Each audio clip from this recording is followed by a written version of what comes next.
Hush now, don't break the silence. All these Music bed. It's never just one problem. As a woman, you can cope with one thing, you can cope with two things, you can cope with three things, and you start juggling all these problems and eventually it becomes overwhelming. All things big and small remain just as they Music bed. should. When I was younger, I didn't particularly worry about what was going to happen when I was older. It was a different world to what it is now.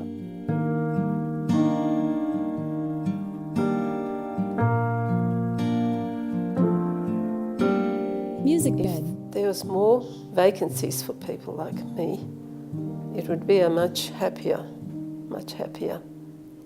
country.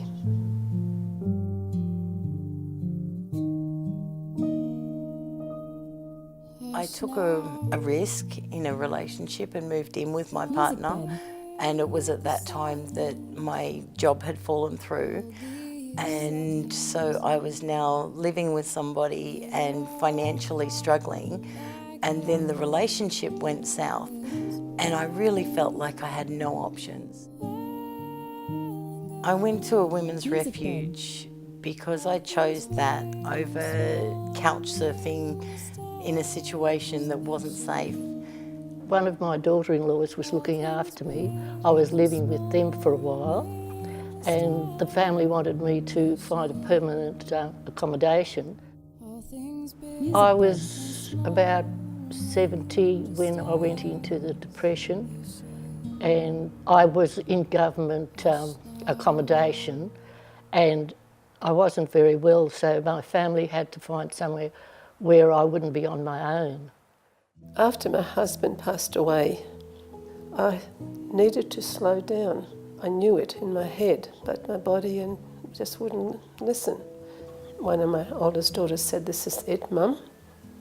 You got to settle."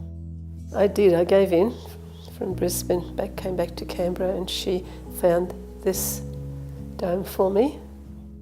Living at the refuge still leaves you feeling vulnerable.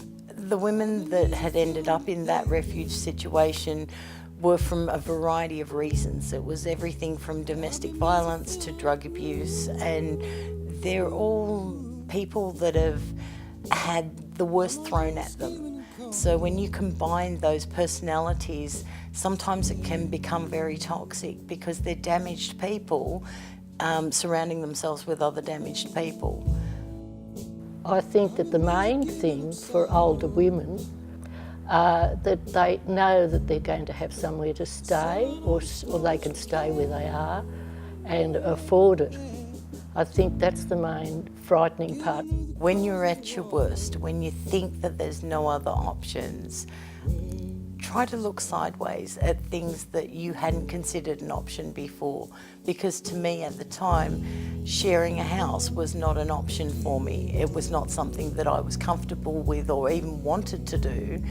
And yet I've been blessed with meeting some fantastic people, and I don't wish to move. This is where I'd like to remain for the rest of my time.